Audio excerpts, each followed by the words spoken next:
and welcome everybody. Tanya here again with New Earth Consciousness, and I'm here live with Eden Jackson.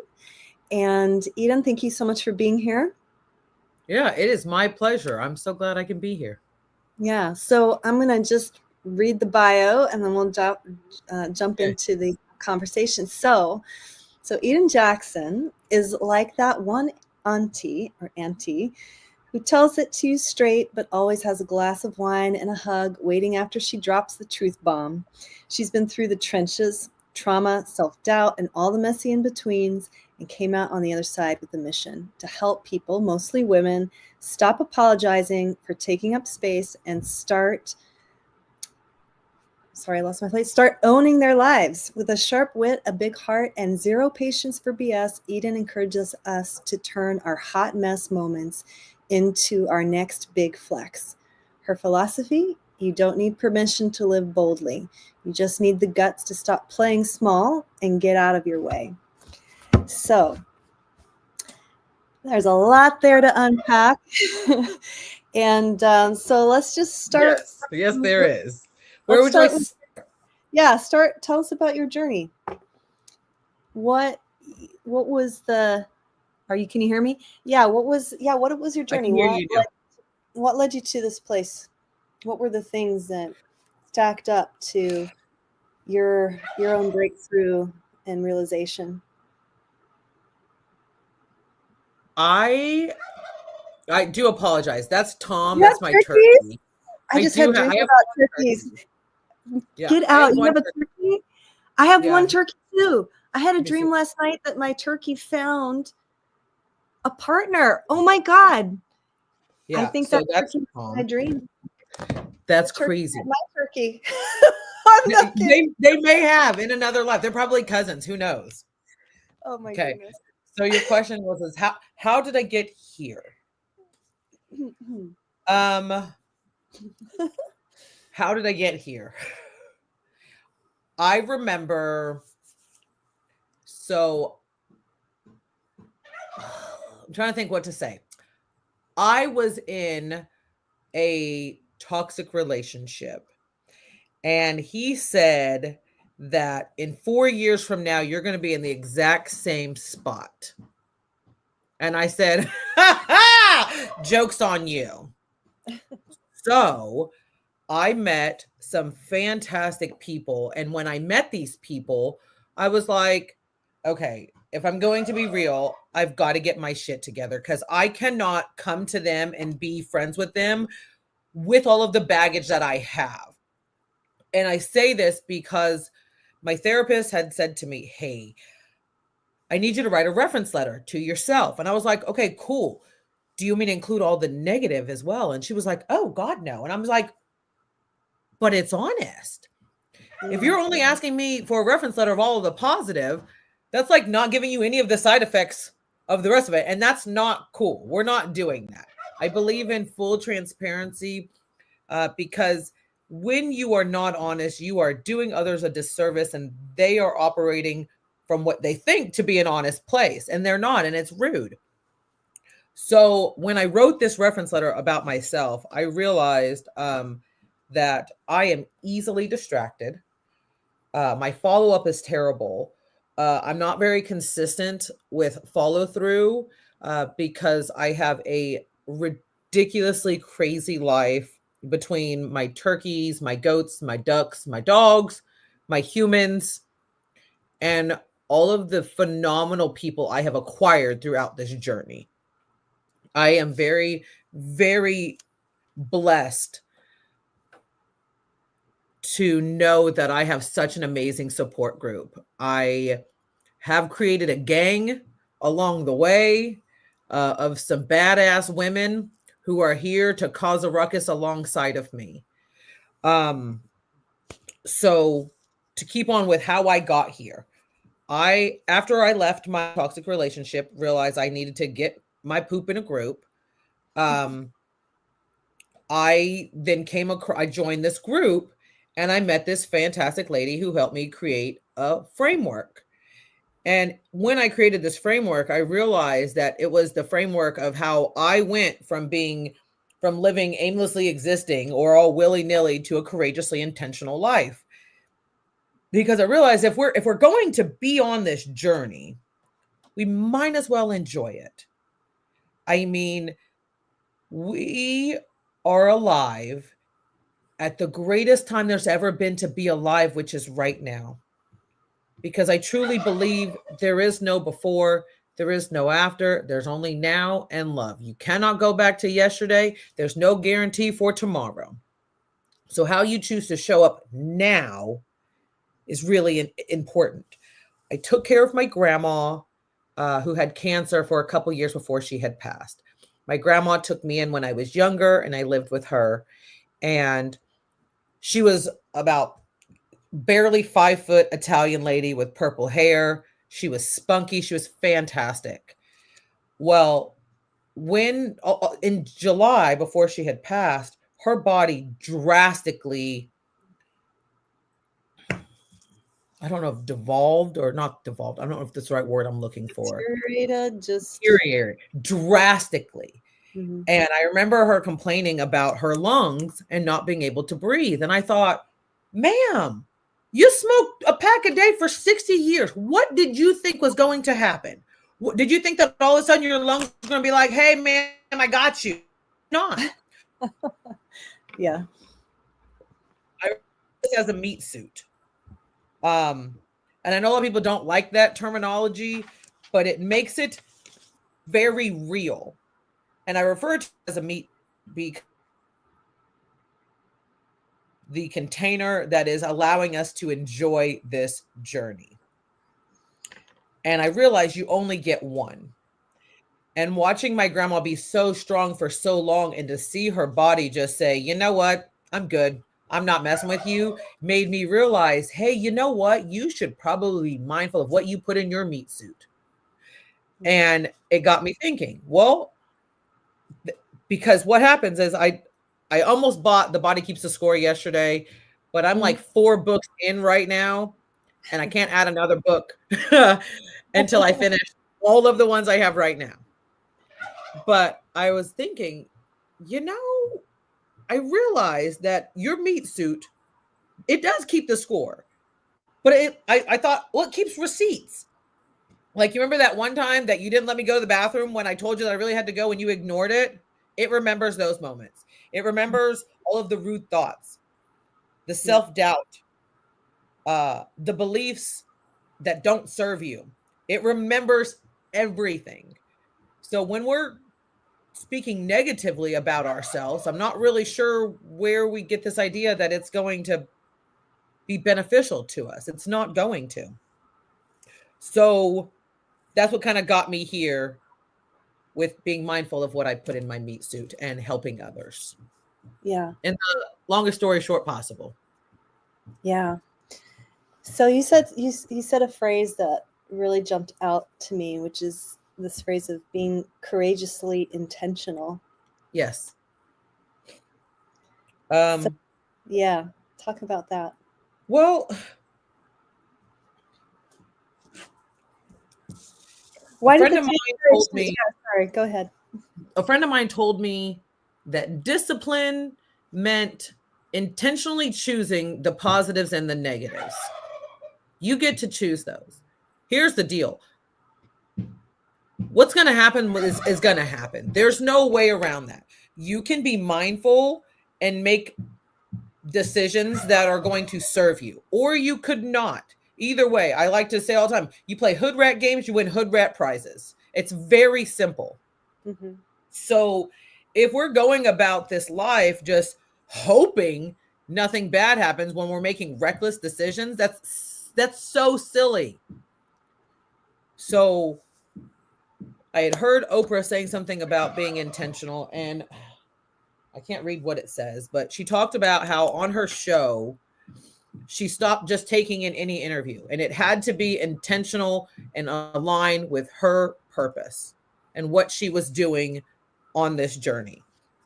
And I thought, yeah, she's right.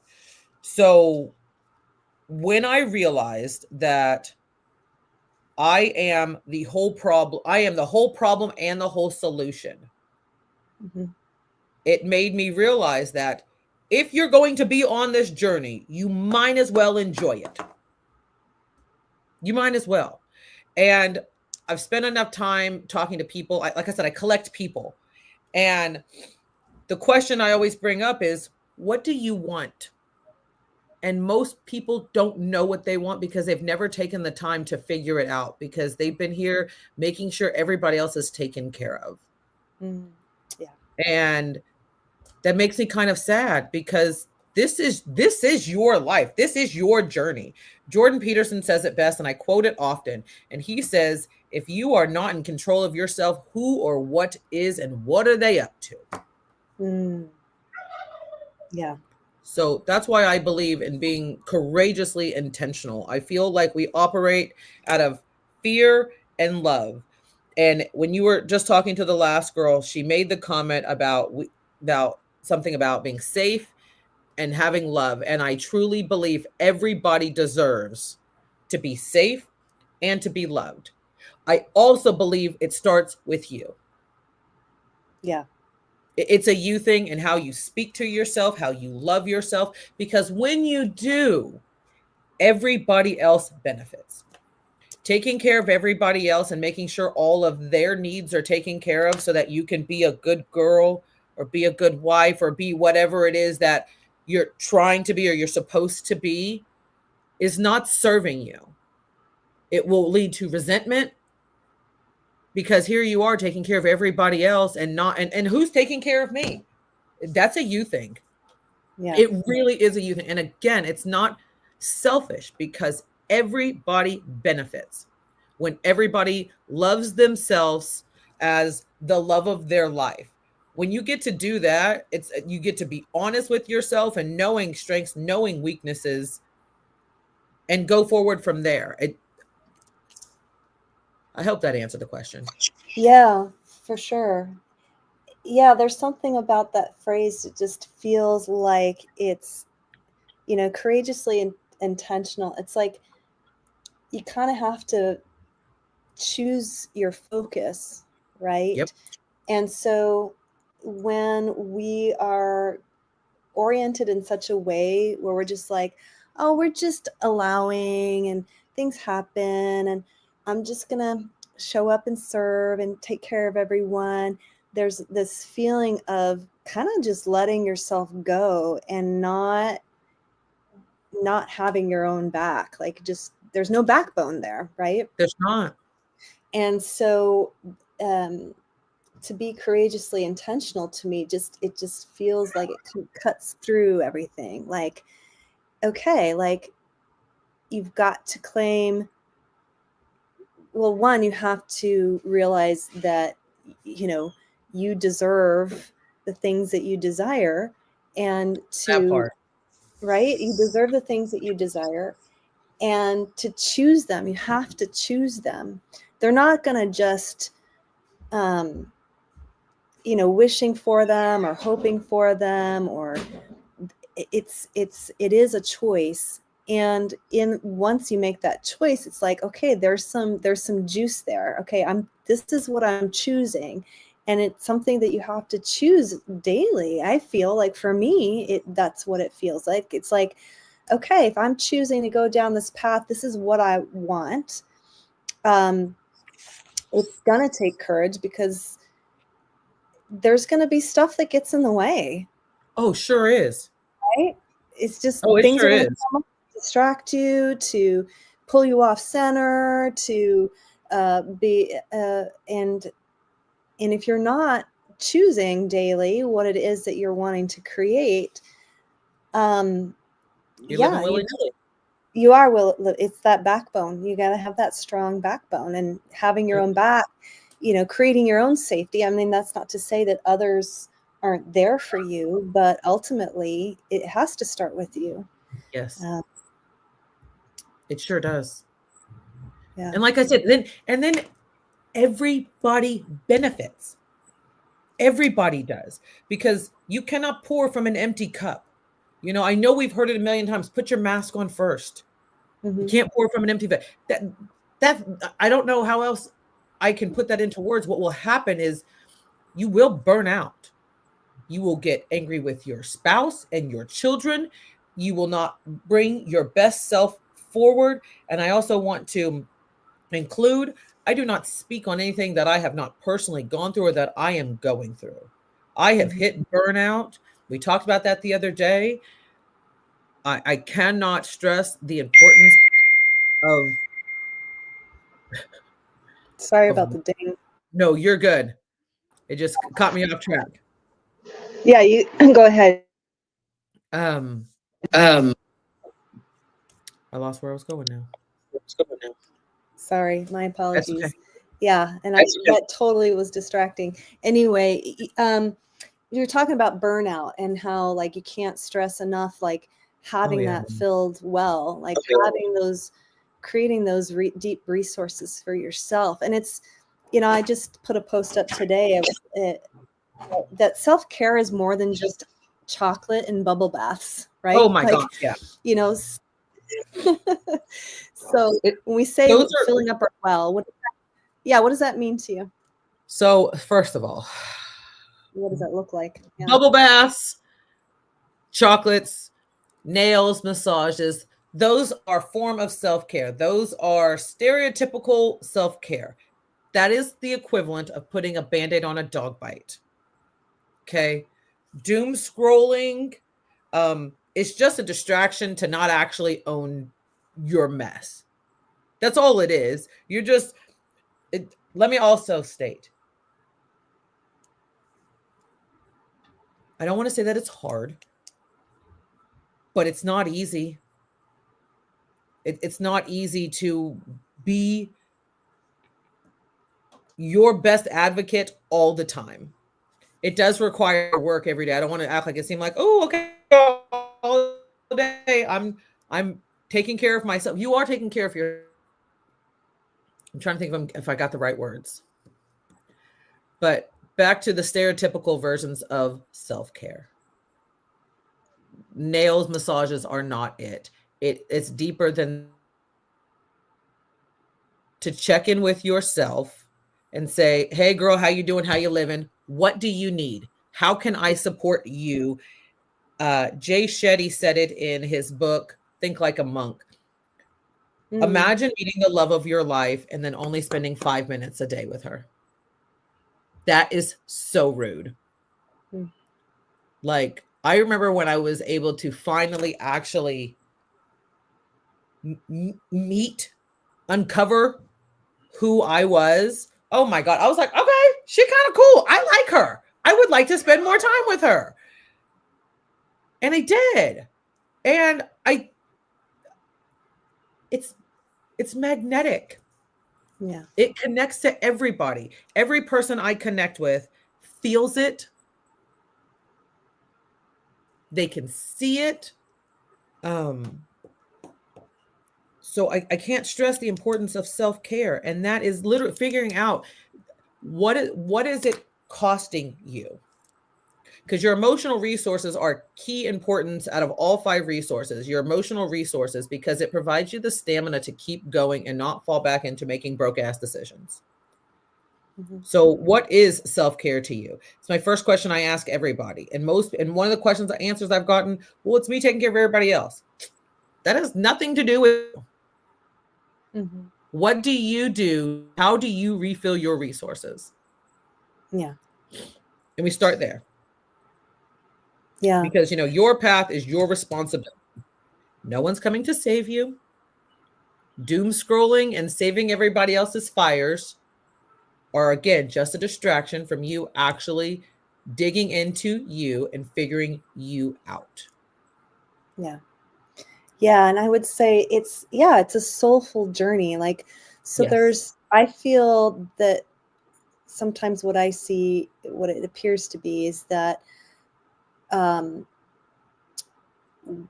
this idea of putting yourself first looks like going for the Gucci handbags and the, like we were saying, the fancy clothes and looking like you're all that.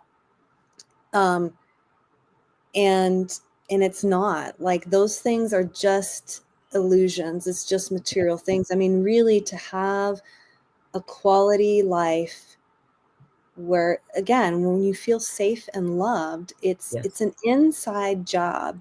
Now, I'm not saying that having a Gucci bag is a bad thing or anything like that. Like, having nice things, if they're in your life, great, but they're not going to fulfill you. No. They're just the flashy outside whatever. Enjoy them and then, move on. It's really about what's living inside of you. Like, what are the quality of your relationships? How, what is, how do you relate to yourself? How are you speaking? How are you being? How are you, are you smiling? Like, literally, like, I have to say, I remember one time I went to a retreat. It was a coaching retreat, and there was a coach there that spoke, and she was a multi-7-figure coach. And, when she was on stage, she was all, lit up and loud, and she had the fancy outfit and boasted all the numbers. But then when I observed her outside of that, I never saw her smile.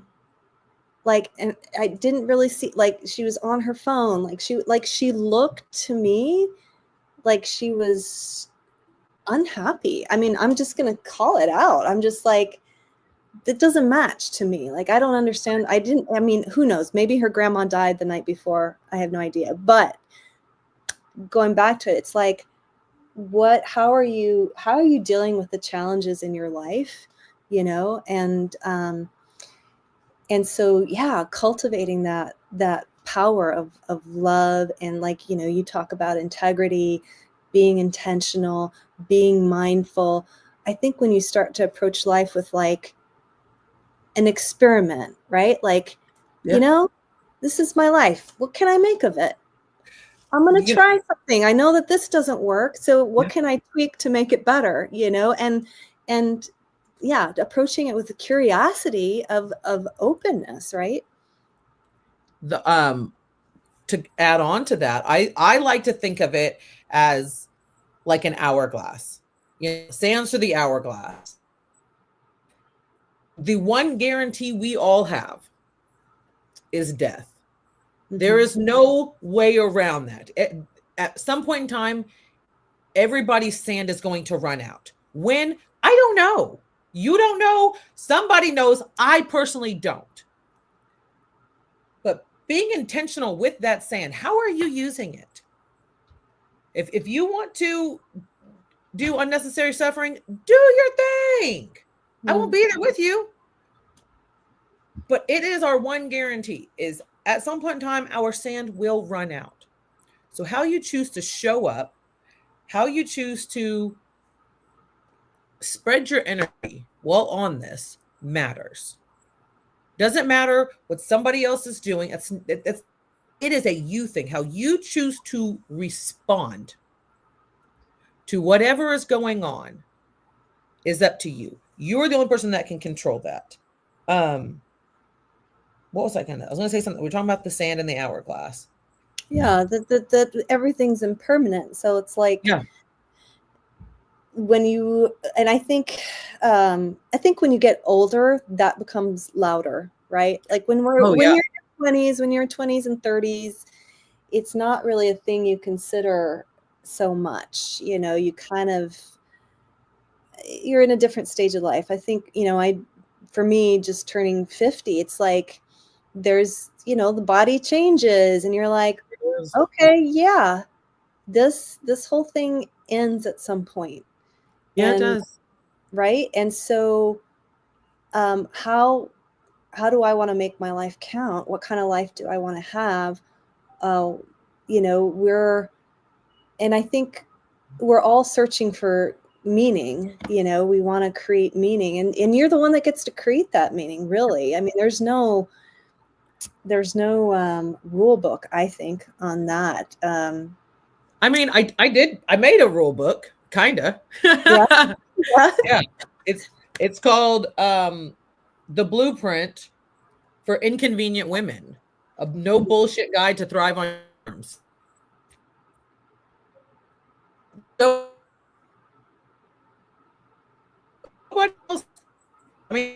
universal rules that you have to play by, and then there's the laws of the land. Yeah. But at the end of the day, it's a you thing, regardless of how anybody else treats you or projects. How you choose to react or respond is up to you. Mm-hmm. How you choose to enjoy this journey while here is up to you. One of the issues, though, is that we are in these narratives based off of what we have been taught, what we've heard, what we've observed, and we're not actually taking the time to be like, hold on a second, does that actually align with who I am or what I want on this journey? And so reframing a lot of the narratives is beneficial to us, because a lot of us just exist because that's what my mom and dad taught me. And we never took it any further than that. Mm-hmm. Yeah. Yeah. Let's So, see. What was I going to say? Go ahead. so, so you do one-on-one coaching, group coaching. Tell us about. I do one-on-one coaching. So my framework is based on going from, living willy-nilly to a courageously intentional life. I go through 3 frameworks: steward your path, spark your potential, and secure your prosperity. Steward your path, it's where we figure out the importance of self-care, what it means to you, how you're showing up, the relationships that you have in those, because not everybody, when you grow, not everybody goes with you. Not everybody also grows. I think it was Tyler Perry, excuse me, in one of his movies or his play, he talks about how some people are like leaves on a tree.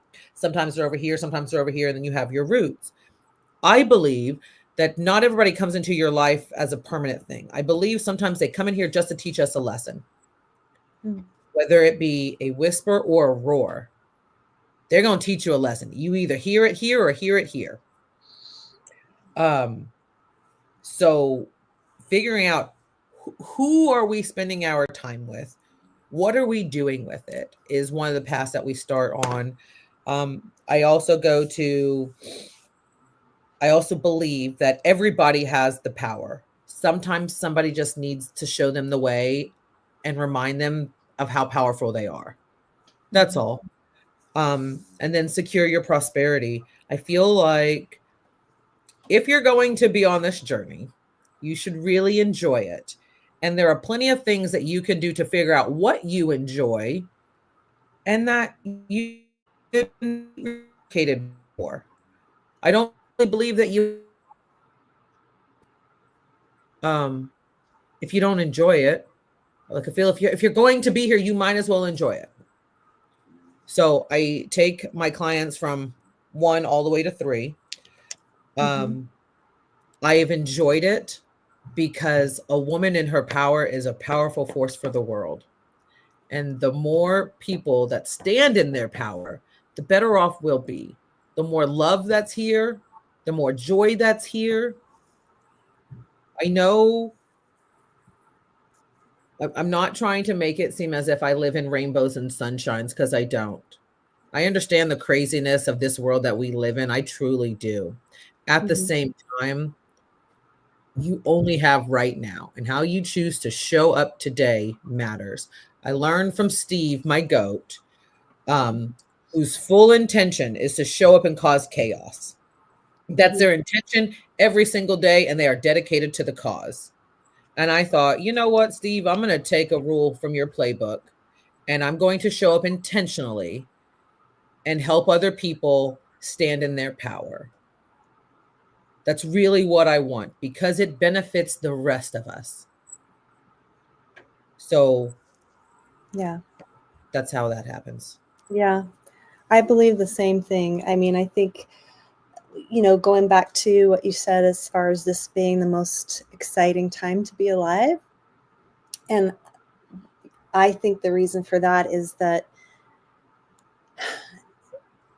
we're kind of arriving to this blank slate. We're at this point where we're like, yeah, we know that all these things don't work, and no one's going to come rescue us. No. So what is it that we're choosing to create now? And I think in the past we've been groomed, literally, I think, to believe that the answers are outside, right? Like that's how I just call it the Matrix. Like it's just always kind of like when you think about the media or whatever, it's like telling you, trying to get you to think that, oh, you got to buy this or follow this person or fall in line, like these are the things, like this is what's going to get you this, that, or the other thing. And I think that humanity is on this path of awakening, but it's not going to happen through us following anybody else. It's about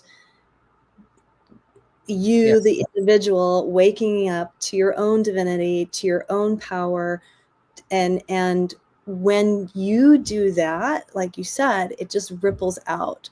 And so like popcorn, everybody's like, it's a frequency thing, right? So if I'm rising in frequency and I come into contact with somebody else, it's not necessarily something that I do with that person. It could just be the way I look at them or something that I say and I move on. And it like, I mean, I'm sure you've had moments like that where you come into contact with somebody that is got some kind of spiritual power going on, and it's a very brief interaction. I know I've experienced that where it's just like I just feel like my mind gets blown wide open. I'm like, whoa, what just happened? Something happened in that interaction that awoke something in me. And so when we when we embody that power, then it's unstoppable. Yes. Right? Yes. I also truly believe. Is that your goat? That is. I truly believe everybody is going through something. Let's be honest. Life is hard. It really is, regardless of what you're dealing with. And I don't feel I have the right to make somebody else's life harder than it already is. So I make people laugh. I make them smile. I make them feel seen, because they may not have had that at all today. And it's worth something. Yeah. I don't know what it is, but it's worth something, because then, that positive moment that then goes on to how they respond to the next person and to the next one, and maybe to their child or to their wife. Just that little bit of pleasant. I don't know how else I can explain that. Yeah. Well, it's love, right? It's like just allowing love to flow through you, and that's what moves mountains,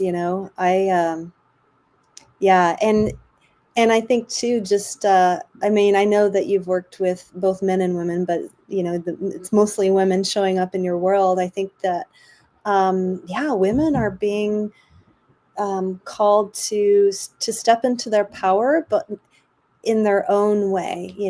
It's not, we talked about this before, this, did it cut out? Could you hear me, Eden? No, I heard you. You heard me? Yeah, you said, to show up in their own way. Right. And so we're, like I do think that as women step into their power, not in a way that it's about, how do I want to say it? It's not about dismissing the masculine or dismissing men. I feel like, right? It's like we are awakening to our own genius, to our own, unique way of moving in the world, of creating change, of healing, of transforming families, transforming relationships. That, and I think that's what I see with you, the work that you do. It's like just empowering women to be authentic and Yes. to be honest with themselves. Like, what do you really, Yes. really want? Yeah. I can't stress the honest part enough, because here's the deal. We've all been at a point in our life where we've done things that we're not proud of. I get it. We've all acted in ways where we have completely lost our shit. Sure have. But be honest about it. Because when you're not, then it eats at you. There's like that little voice like, "Oh my God, they're gonna know. They're gonna know I was mean. They're gonna know I wasn't that great." Whatever the ridiculous stories are, those Mm. are there. But being honest and owning it ahead of time, like I tell my children, don't let me find something out. Come straight to me and let me know beforehand. Because if I find out, then we're gonna have a problem. I want you up front letting me know so that we can handle it as a team. Mhm. Um, I think it's helped. I'm very fortunate that my daughters are as open and honest with me as they are. It's helped drastically with growing and helping other people. I really like how you made the comment about this is not about making anybody else feel less than. This Mm. is about just owning who you are and what you want instead of just existing. Mhm. Rinse and repeat and doing what everybody else expects you to do, because it benefits everybody. Mhm. Yeah. Yeah. Yeah, and I think, I think God wants us to live magnificent lives, like I Yeah. think the divine doesn't want us to just be, like you said, what was it? Just kind of like Willy-nilly, willy-nilly, just half asleep, aimlessly existing. but to actually waken to our real potential as human beings, I mean, and think about that's, how great it would be if everybody was living to their fullest potential. yeah. Everybody. This isn't a diss against anybody else. I'm not against. So I actually used to say that I'm here to help everybody, but marketing told me, well, you can't try to serve everybody because then nobody wins. Here's the deal. What I have to say about people, anybody implementing self-care and becoming honest with themselves, um, and being the most authentic versions of themselves is for everybody's benefit. Doesn't matter what's between your legs. But for marketing purposes, they say, well, you have to only market to one person. So everybody wins when everybody loves themselves and goes into something you had made a comment about, your desires. You don't get to control those. Those aren't like, oh, I just thought this was a good idea, I'm going to run with this. No, no, no, no. Those desires are there and they're never going away. So reach into them a little bit, see what they actually want. But Mhm. again, we're comfortable.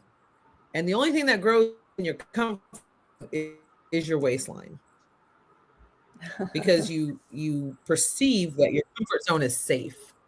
And it is safe if you are okay vibrating at a lower frequency. Mhm. I'm not sure how else to politely state that. When you're in your power, you do vibrate higher. It transcends to others. It's the Yeah. craziest thing I ever figured out. Hmm. Teresa just commented, express their fire. Yeah. It's about the fire. Yeah. It's about the fire, the creative energy. So what how can people get a hold of you, Eden? What are you offering right now? So right now I am offering my Secure Your Path, Secure Your Prosperity. Uh because prosperity isn't about finances, it's about abundance and all of your resources, emotional, physical, spiritual, mental, and financial. And you cannot have financial peace until you have mental peace. It's not going to happen. Your emotional resources are the most valuable resource that you can have. And the things that cost you more are anger, instability, indecision. Those cost you more than anything else. Being intentionally dedicated to your why, if that makes sense. Mm-hmm. So I am trying my best to pay attention. I am ADHD, and I have my fire pit is going, and they're burning some big stuff. Oh, So I have the goats out here running crazy, and then this fire going. The fire. Oh man, you're in it. But no, I just let's see. I also just published my book. It's on pre-order right now. I think I'm most excited about my book because it's a simple guide into figuring out what you want in this journey. And I think that if anybody's curious to where to start, I think the book is. That way you can get in there and figure it out. If you're like, okay, listen, I need you to hold my hand through life. I got you. I do. But start with the basics. You know, one of the things I recommend when a lot of people don't know what they want, I said, let's start with what do you not want? One of my easiest ones is I don't want Q-tips on my bathroom floor. Okay. That was a really easy thing to figure out. I don't want that. Well, it's easier to say I don't want Q-tips on my bathroom floor than to saying, you know, well, I'd really like a clean bathroom with everything organized and everything in its place. That's great too. But our brains are designed to pick out the negatives quicker than the positives and the growth. So I'm not saying stay stuck there in the negatives, but at least let's be honest. Let's be real about where we're starting. I think in Martha Beck's The Way of Integrity, that's what she says. At least be honest with how lost you are in the woods. Yeah. And then we move forward. Yeah. So yeah, the best way to get me is on my website at www.edenjackson.com. I think my link says book a Bojangle with me. I speak in allegories. I speak in sarcasm all the time. So yeah, just get a call with me. Start 30 minutes and go from there. And let's just figure out, how are you actually doing? I don't want to hear about your kids. I don't want to hear about your family. I don't care. It's not that I don't care. I'm not trying to be rude, but that's irrelevant to figuring you out. And so many of us exist on, oh, well, my kids are great and life's great. I don't care. I want to know about you. Yeah. I want to know truly, when was the last time you did something for you? And not because you should, not because you're obligated, but because it's actually what you wanted to do. Yeah. So get on my website, start there. If you want to see my goats, go to my Facebook, Eden Jackson. That's where I share Steve and all their craziness. Yeah. They're crazy.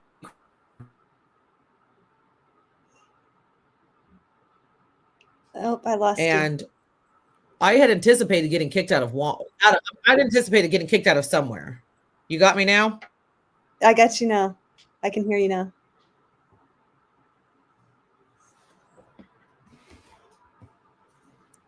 I'm back. You hear me?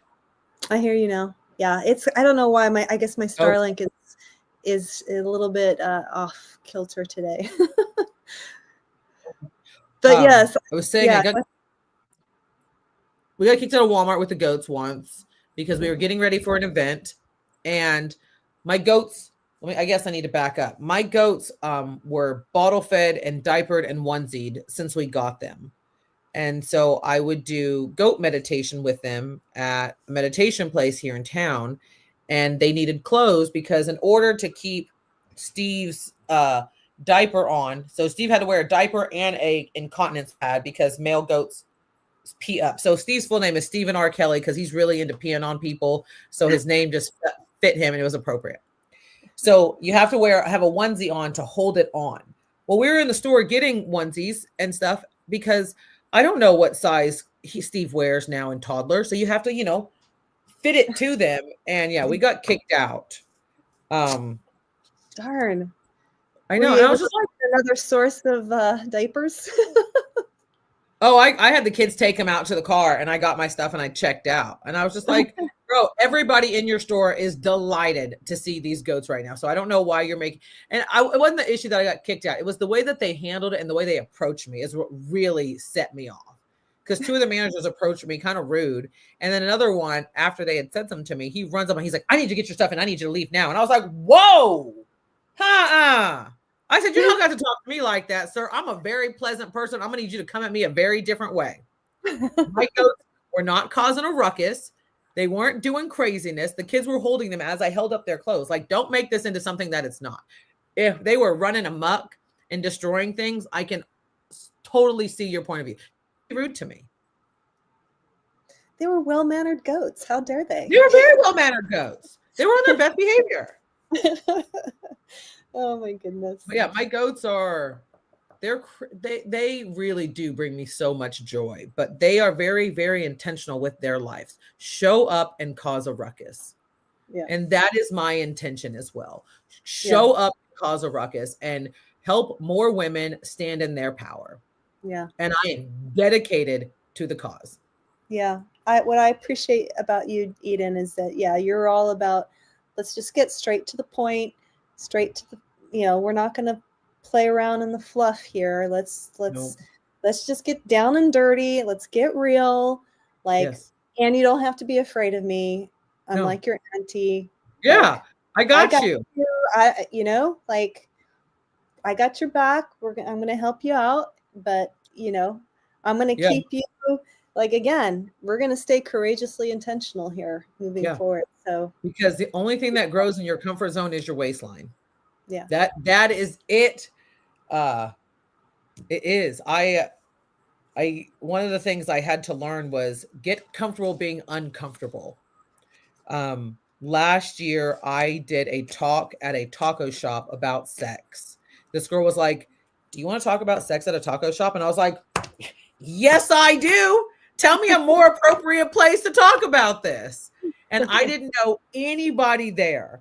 The only person I knew happened to be a guy that I had not seen in about 15 years. And it was a little bit awkward, but I thought, whatever, we're doing this. And so that's what kind of also got me going to this, is get comfortable being uncomfortable. Mm-hmm. That's where change happens. Yeah. Yeah. Beautifully said. Well, Eden, thank you so much for showing up and being here and sharing with us your story and your gifts and your vision. And it was wonderful to have you here. It is truly my pleasure. Awesome. All right, everybody. And be sure to like and subscribe. And again, reach out to Eden if you'd like to learn more about her, what she's got going on. Check out her book. And sending so much love and happy holidays. So take care, everybody. Thank you. Right. Bye.